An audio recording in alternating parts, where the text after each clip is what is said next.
tersebar luas di media sosial bahwa begitu banyak korban yang menangis histeris di pinggiran jalan karena kecewa terhadap putusan hakim atas trading binomo Indra Kents, yang dimana harta atau aset Indra Kents ini hanya dirampas dan dikembalikan ke negara, bukan kepada si korban. Satu dari beberapa alasan kenapa aset itu dirampas dan dikembalikannya ke negara bukan kepada si korban adalah karena satu, si korban itu adalah katanya foya-foya, tidak mau bekerja, malah maunya judi gitu. Kemudian ya diibaratkan mereka itu adalah judi, kalau judi ada menang dan kalah, dan sekarang karena mereka kalah ya udah hartanya itu dikembalikan ke negara.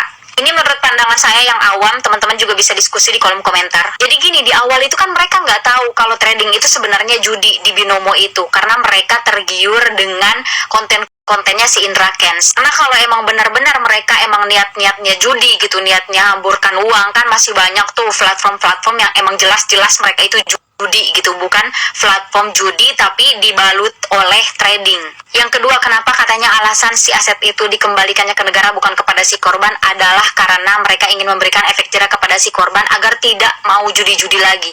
Menurutku mereka aja dengan berani melapor, mereka udah kapok gitu, mereka udah ngerasakan efek negatif dari si judi ini. Karena kalau mereka tidak melapor, sampai hari ini negara tidak akan mendapat keuntungan dari rampasan harta atau asetnya si Indra Kents. Yang ketiga, terlihat agak lucu ketika negara merampas uang rakyat melalui aset Indra Kents yang dikembalikannya ke negara bukan kepada si korban, hanya karena alasannya ingin memberikan efek jerah kepada para si korban agar tidak ingin melakukan judi-judi lagi, sementara di waktu yang sama koruptor-koruptor di Indonesia ini masih sangat berkeliaran bebas. Jangankan uang yang dimaling dari rakyat, orangnya aja nggak ketangkep sampai sekarang. Sebenarnya orang yang judi sama orang yang koruptor itu sama, mereka punya modal dulu masing-masing. Bedanya si koruptor itu mereka masih modal dulu nih buat jadi pejabat di negara ini, terus akhirnya mereka ngambil uang rakyat.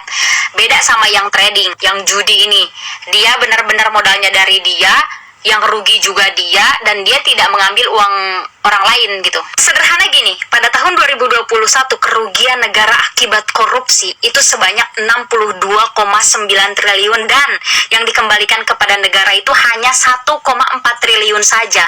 Dan itu triliunan itu uang rakyat semuanya. Bahkan Ketua Umum Masyarakat Hukum Pidana dan Kriminologi Indonesia mengatakan bahwa tugasnya negara itu untuk membuktikan dan melakukan perampasan. Setelah dilakukan perampasan, maka perampasan itu dikembalikan kepada si korban, dan negara tidak boleh diuntungkan dari sebuah kejahatan. Bahkan beliau juga mengatakan bahwa pada penanganan hukum pidana, negara hanya berhak mengambil denda dan benda yang dirasa merugikan negara.